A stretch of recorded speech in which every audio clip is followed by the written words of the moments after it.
My name is Monika Sud, and I got my Whitworth scholarship in year 2000. I'm currently based in Australia, working in management consulting.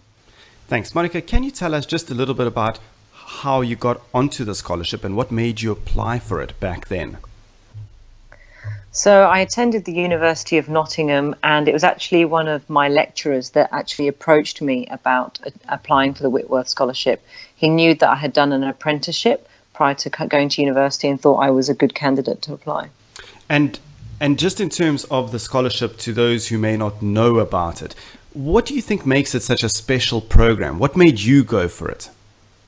Really, what made me go for it was, I guess, first and foremost, was I was touched and proud that someone had asked me to apply for it. Secondly, I was amazed that there was a scholarship out there for people that had taken a very different route to university. I was only one of two in my entire year that had the apprenticeship type route to university.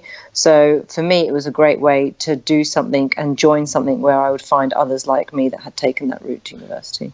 And did it have an impact on your life?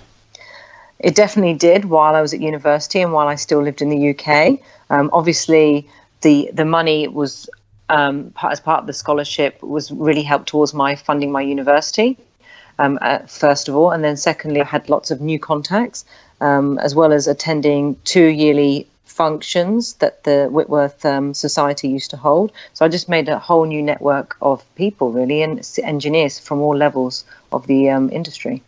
Sir Joseph believed very strongly in blending that practical experience, that hands-on experience, and then the world of academia and studies. Do you think that's the winning formula? I mean, you talk about a different path. It seems like you would agree that there is some magic in combining those two. Oh, 100%. I definitely really noticed at university that my path had given me very different skills to my peers at university.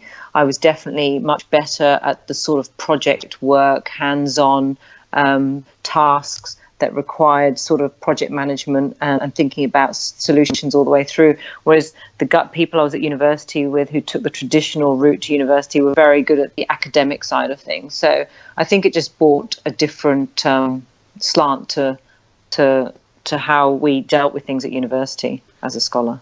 Monika, if you look at the wider world of engineering, what would you say are some of the biggest challenges that face it?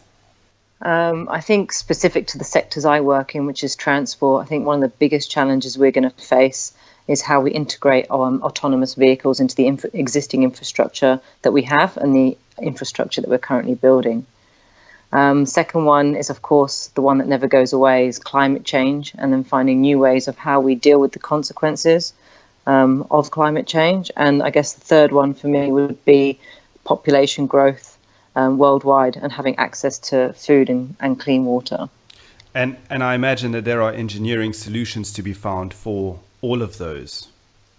Yeah, definitely. And in the industry I work in, that's what we do. We try and find solutions to these future problems. And just in terms of diversity, are you seeing a more diverse group of engineers coming in?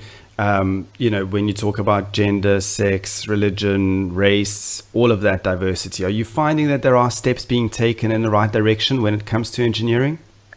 Definitely. There's definitely a lot more females. I think I have seen over the last 10 years or so entering engineering as a career, which has been great. And lots more diversity. I mean, here in Australia, we've got, all different races, including the Aboriginal and Torres Strait Islanders, that are entering into the engineering career, which has been fabulous to see.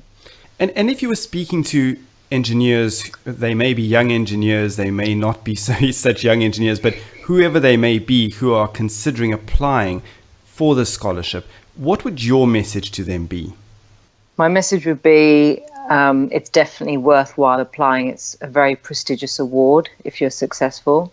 It has really lifted my career over the last 15, 20 years, and I'm definitely proud to have the words Whitworth Scholar on my business card.